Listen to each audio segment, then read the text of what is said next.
corner of Green Street was a quiet, unassuming place. A little nook in the city where the smell of fresh beans and baked goods mingled with the soft hum of indie music. It was there, on a rainy Tuesday morning, that Alex first noticed her. She sat by the window, her face half obscured by the pages of a thick, well-worn book.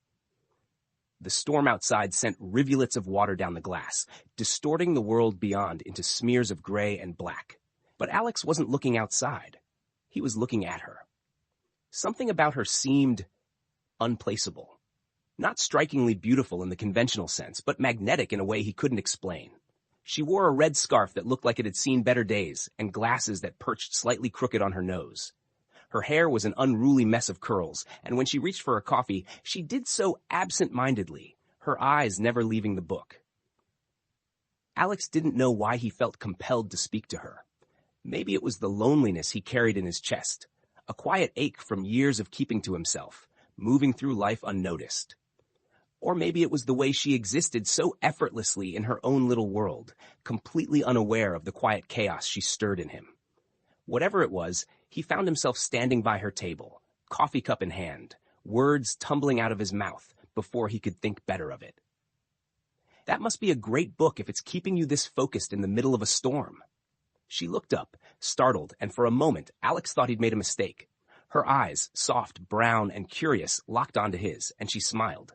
Not the kind of smile you give a stranger out of politeness, but something warmer, something genuine. "It is," she said, holding up the book so he could see the title. "The Night Circus." "Have you read it?" He hadn't. In fact, he barely read at all, but he lied. "Yeah, great book." Her smile widened, and just like that, the barrier between them dissolved. They talked for hours that day, the storm outside forgotten as they lost themselves in conversation. Her name was Sophie, and she told him about her love of books, her obsession with vintage bookstores, and her dream of one day opening a little shop of her own. Alex, in turn, told her about his job as a graphic designer, his love of painting, and the way he often felt like an outsider in his own life. By the time the rain stopped, they'd exchanged phone numbers, promising to meet again. It started with coffee. Every week, like clockwork, they'd meet at the same café, sitting by the same window. Their conversations were endless, flowing effortlessly from one topic to another. Sophie had a knack for drawing stories out of Alex, memories he hadn't thought about in years, dreams he'd long since buried. And Alex, in turn, found himself wanting to know everything about her. Her favorite childhood memory, the worst book she'd ever read, her thoughts on love and life and everything in between. Weeks turned into months, and their connection deepened. Alex found himself looking forward to their meetings more than anything else, his days brightened by the thought of her laughter, the way her eyes lit up when she talked about something she loved. But he never said anything, afraid to ruin what they had by admitting what he felt. It was Sophie who broke the silence between them. One evening, as they walked along the riverbank, the city lights reflecting off the dark water, she stopped and turned to him, her face serious in a way Alex wasn't used to. "Can I ask you something?" she said, her voice quiet. "Anything," he replied, his heart pounding.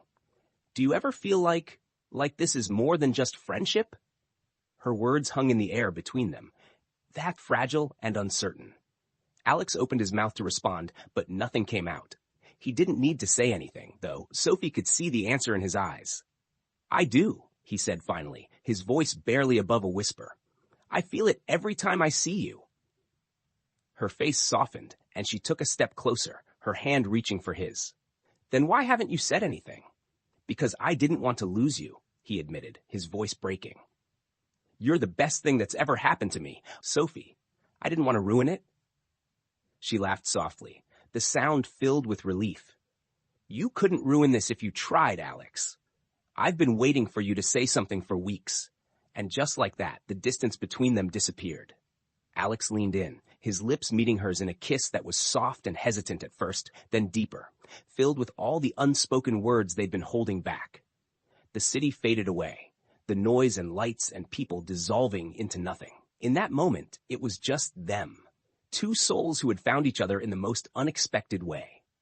Their love grew slowly, like a tree taking root, steady and unshakable. They spent lazy afternoons wandering through bookstores, evenings curled up on the couch watching old movies, and nights talking until the early hours, their hands intertwined.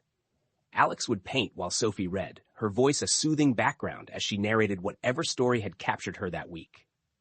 They weren't perfect, no one is, but they fit together in a way that felt effortless, like two puzzle pieces finally finding their place. Romance wasn't something Alex had ever thought he'd experience. He'd always believed it was reserved for other people, people who were braver, more confident, more deserving. But Sophie taught him that love wasn't about perfection or grand gestures. It was in the little things.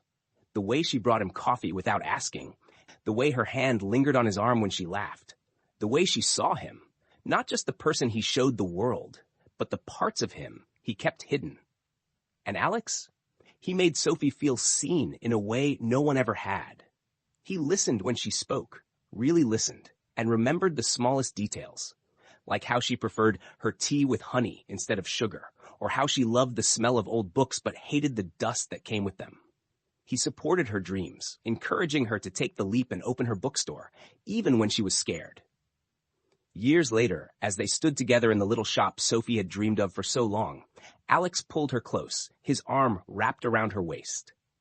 "Can you believe this all started with a random conversation in a coffee shop?"